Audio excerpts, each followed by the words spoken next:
gladiators were at the lowest strata of free Romans. They had no legal personality. They were in the same category as prostitutes and pimps. So for a Roman emperor to try to leverage the popularity of gladiators by becoming one is a shock. The ancient Roman gladiators have long captured the imagination of many with their bravery, prowess, and sheer physical strength. Yet beyond the blood-stained sands of the Colosseum and the roaring crowds existed a web of private passions, desires, and controversial escapades.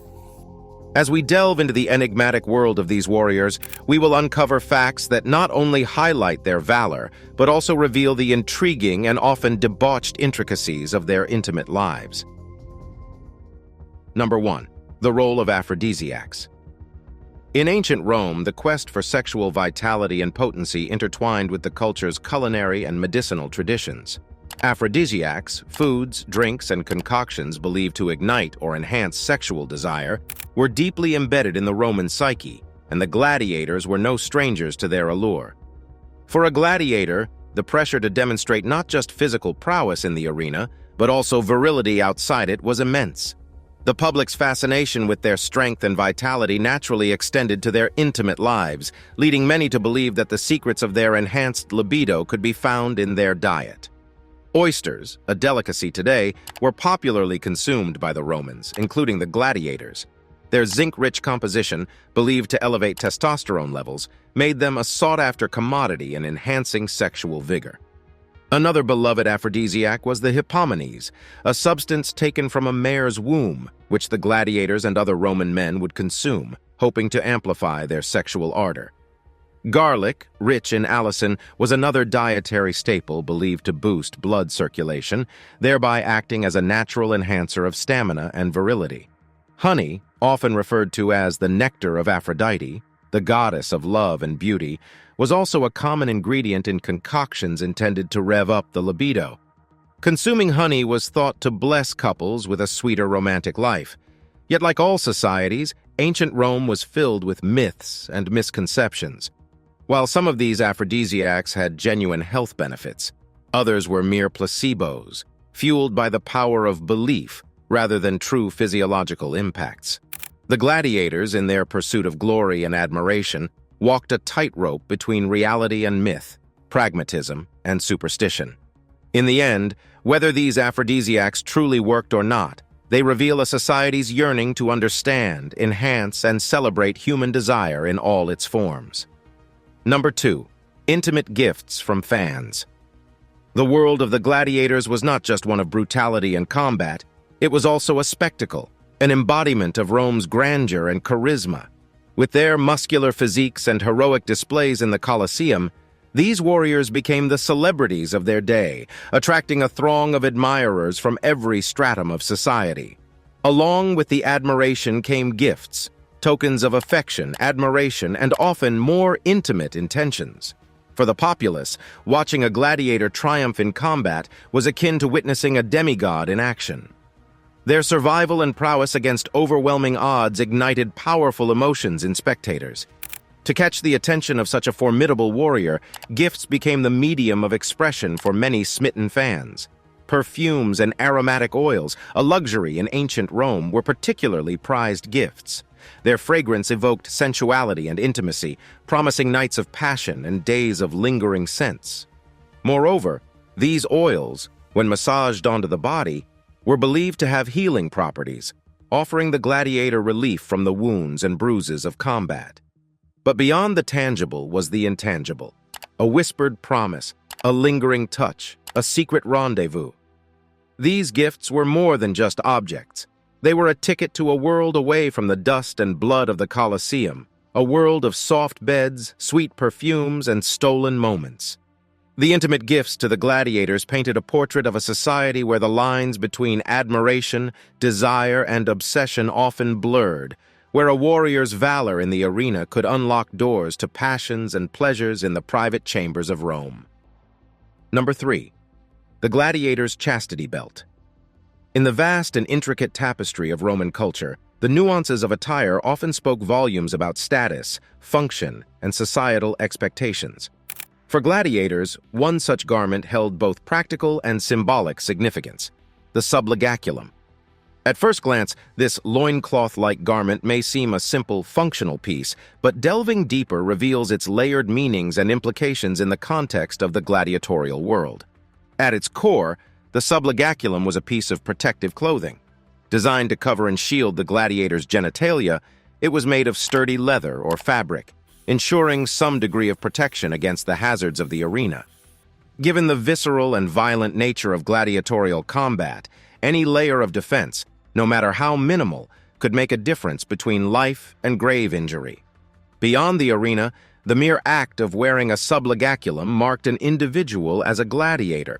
It became a part of their identity, a badge of their unique profession and lifestyle. The garment was both a physical protection and a symbolic boundary, separating the gladiators from the rest of Roman society while simultaneously emphasizing their allure and desirability. The sublegaculum, with its dual function and symbolism, encapsulated the paradox of the gladiator, a vulnerable human and a revered icon, a spectacle of violence and an object of desire, all wrapped into one. Number 4. Bathhouses, more than just a place to cleanse. The Roman bathhouse, or thermae, stands as an emblematic structure of ancient Rome, embodying the civilization's emphasis on hygiene, relaxation, and socialization. While primarily established for public bathing, these complexes became more than mere places of physical purification. With their sprawling marble floors, steam-filled rooms, and the rhythmic splashes of water, bathhouses became vital hubs for social interaction, including clandestine rendezvous and burgeoning relationships. As centers of communal activity, bathhouses were frequented by individuals from varied societal strata, from senators to slaves, and from merchants to gladiators. Such proximity in a space that emphasized relaxation and pleasure naturally led to personal interactions, gossip exchanges, and even romantic or intimate liaisons. The semi-private nature of some chambers and the soothing ambience of warm waters made it conducive for whispered secrets and shared confidences. However, these encounters weren't always purely romantic or physical. Some sought to form connections with gladiators for social elevation, while others sought business partnerships, capitalizing on the gladiators' fame and influence. While bathhouses served the primary function of cleansing, they were also microcosms of Roman society. They mirrored its complexities, its hedonistic tendencies, its penchant for secrecy, and its intricate dance of power, attraction, and ambition. For the gladiator, it was a space of respite, admiration, and sometimes unexpected alliances. Number 5. Gladiators as objects of desire.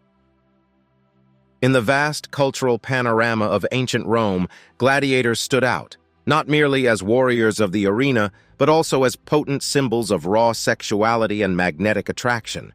Their very essence, forged in blood and sweat, carried an allure that transcended the violent nature of their profession. To understand this phenomenon is to delve into the very heart of Roman societal values and perceptions of masculinity, strength, and eroticism. At the center of this allure was the gladiator's physique. Rigorous training regimens honed their bodies to perfection, chiseling them into paragons of strength and endurance. Every muscle and sinew was a testament to their dedication, making them embodiments of physical prowess. Their scars, rather than diminishing their appeal, were seen as marks of bravery, each telling a story of a battle survived, an opponent bested. These visible reminders of their encounters with death added an element of danger to their appeal, making them irresistible to many.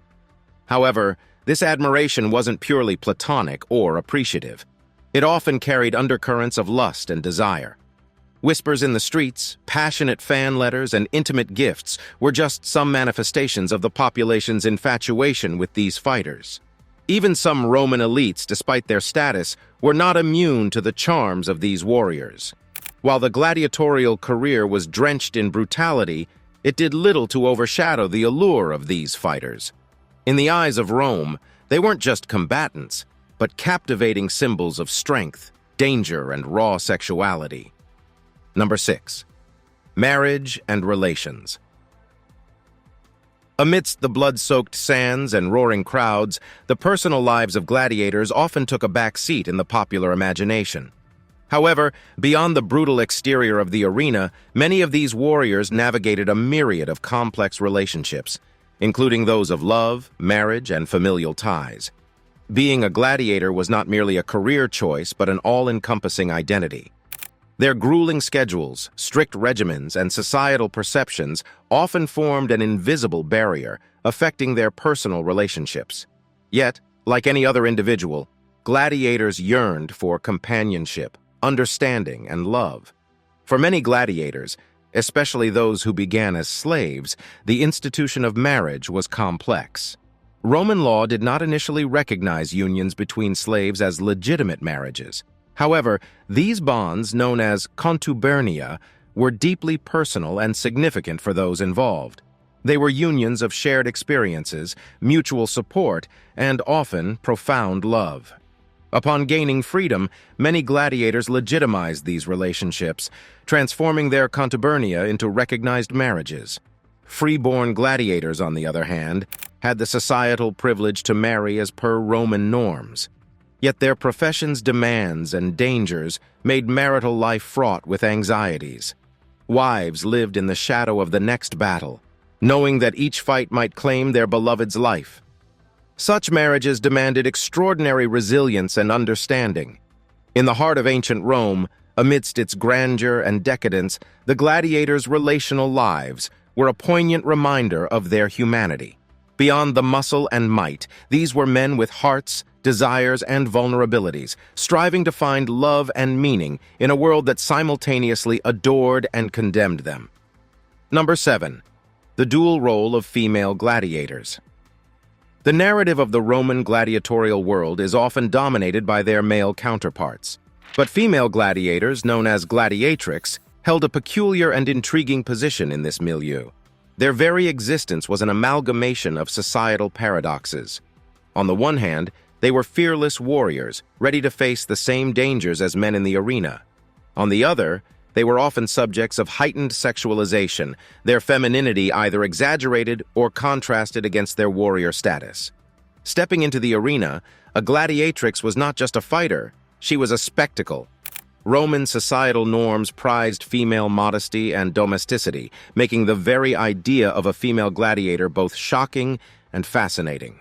Their combats, though just as intense and real as their male counterparts, were often tinged with an additional layer of eroticism. Their attire, unlike the more protective gear of male gladiators, often emphasized their femininity, revealing more than it concealed, drawing attention to their physique and allure rather than their combat skills. Yet amidst this, many gladiatrices embraced their unique position, wielding their sexuality as a tool of power and influence. They understood the societal gaze upon them and used it to their advantage, crafting personas that blended their combat skills with their femininity. This was a delicate dance, one that demanded them to be constantly aware and adaptive. The existence and experiences of the gladiatrix challenge many modern preconceptions about ancient Rome. They were neither mere victims nor just entertainers. In their own right, they were warriors, seductresses, influencers, and survivors. Through the sands of time, they stand as a testament to the intricate ways gender, sexuality, and power intertwined in the ancient world. Number 8. Mistresses and elite patrons. The societal hierarchy of ancient Rome was distinctly stratified, with the elite patrician class reigning supreme in matters of influence, wealth, and privilege. However, the world of passion and desire often blurs such boundaries, as was evident in the relationships between gladiators and elite Roman women. Gladiators, despite their varying origins, were elevated to a unique status because of their roles in the arena.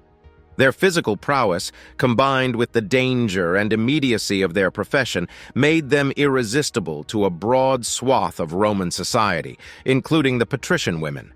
For these women, used to the confines and decorum of their elite circles, a liaison with a gladiator offered an intoxicating mix of thrill, rebellion, and raw passion. Such relationships, however, were never simple affairs. Many elite women were already in established marriages, making their involvement with gladiators clandestine affairs, veiled in secrecy. The very act became a form of escapism, a brief respite from the predictability of their structured lives. For the gladiators, these relationships provided a unique access to the upper echelons of Roman society. They found patrons in these elite women, receiving gifts, favors, and sometimes a promise of freedom. But they too treaded a delicate path, balancing the allure of the elite world with the realities of their own. In the grand tapestry of Roman history, these intimate entanglements between gladiators and patrician women stand as vivid threads, weaving tales of passion, power, risk, and rebellion. Number 9. Prostitution and the gladiator. In the bustling cosmopolitan landscape of ancient Rome, diverse worlds often intersected, creating layers of intricate relationships. Two such worlds were that of the gladiators and prostitution, both of which held unique places in Roman society, and at times were inexorably linked. Gladiators, though bathed in fame and adulation, were often not free men. Many were slaves or prisoners of war, and while their stature in the arena might rise with each victory, they had limited autonomy outside of it. They were valuable commodities, their lives and bodies controlled by their owners or lanistae. Given this scenario, some gladiators found themselves being used not just for entertainment in the arena, but also in the intimate confines of Roman bedrooms. For the wealthy elite, a night with a famed gladiator was another form of exotic indulgence, a testament to their wealth and influence. The intersection of these two worlds came in various forms. Some brothels, aiming to capitalize on the allure of the gladiators, claimed to have them as part of their offerings, whether true or not. There were instances where retired or injured gladiators, seeking to capitalize on their fame, entered the world of prostitution, offering patrons an experience steeped in the allure of the arena. The intertwining of gladiators and prostitution in ancient Rome is a telling commentary on the society's values, desires, and its intricate structures of power and pleasure. In a world where might was right and luxury knew no bounds, these intersections were but natural outcomes. Number 10. Rumors of ritualistic orgies. In a society as vibrant and multifaceted as ancient Rome, where the boundaries between the private and public, the sacred and the profane were often fluid, rumors held a life of their own. One such tantalizing whisper that persisted through the ages revolved around the enigmatic ritualistic orgies purportedly involving gladiators. These stories, often passed down through hushed tones, painted vivid pictures of secret gatherings held under the cloak of night. They depicted gladiators, the heroes of the arena, not as fierce fighters, but as central figures in elaborate, hedonistic rites, participating in debauched ceremonies alongside Rome's elite. However, when peeling back the layers of myth and sensation, a more nuanced picture emerges. Rome was indeed home to various mystery cults and religious sects, such as the Bacchic rites, which were known for their ecstatic and, at times, sexualized rituals. Over time, stories of these rites got interwoven with the allure of the gladiator, creating tales of extravagant orgies. While the image of gladiators partaking in wild, ritualistic orgies makes for an enticing narrative, it's a tapestry woven largely from threads of myth, sprinkled with fragments of truth. Such tales underscore the complexities of Roman society, where reality and rumor danced in an intricate ballet, each feeding and shaping the other. Number 11. Same-sex relations among gladiators.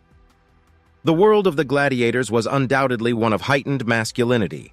Their lives were defined by combat, physical prowess, and dominance in the arena. Yet amidst this hyper-masculine setting, the nuances of human relationships, including same-sex relations, found their place, challenging modern perceptions of Roman attitudes towards sexuality. In ancient Rome, sexuality wasn't delineated along the same lines as today's understanding of heterosexuality and homosexuality. Instead, Roman attitudes focused more on roles of dominance and submission, irrespective of the gender of the involved partners.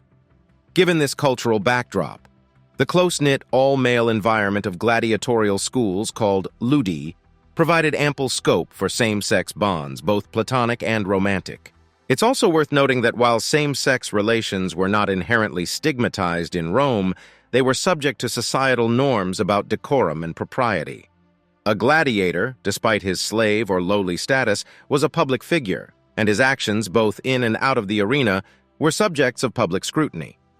As such, any relationship, especially those that didn't align with mainstream expectations, needed to be navigated with discretion. Same-sex relations among gladiators were as complex and varied as the men themselves. These relationships offer a window into the human side of these fierce warriors, revealing a spectrum of emotions, from love and affection to alliance and strategy, all playing out in the shadow of the Colosseum's grandeur. Number 12. Fertility symbols and rituals. In the tapestry of ancient Roman society, fertility played a paramount role. It was not just about human reproduction, but was intrinsically tied to the well-being of the land, the prosperity of the empire, and the favor of the gods. Gladiators, with their raw physicality and visceral connection to life and death, inadvertently found themselves woven into this fabric, becoming symbols and participants in the myriad rituals surrounding fertility. Additionally, objects associated with gladiators, whether they're weapons, pieces of their armor, or even tokens bearing their likenesses, were considered to be imbued with their essence. Such items were sometimes used as amulets or offerings, believed to confer strength, protection, and fertility to those who possessed them. Conversely, the death of a gladiator, particularly a famous one, might be mourned not just as a loss of a skilled warrior, but as a blow to the collective virility and fertility of the community. Such events could lead to compensatory rituals to realign the cosmic balance.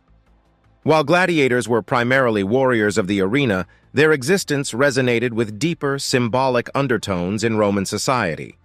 Their intertwined relationship with fertility rituals underscores the complex ways in which society viewed life, death, and the cycles of nature.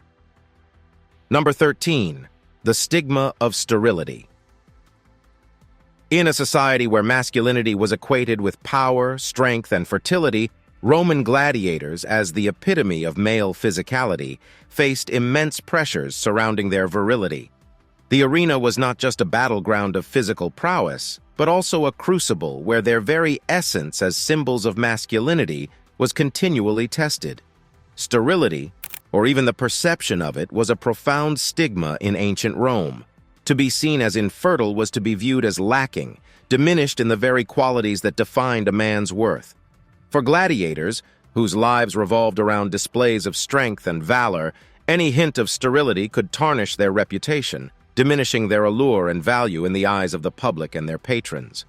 Moreover, their roles as objects of desire, coveted by both men and women across different strata of Roman society, further accentuated these pressures.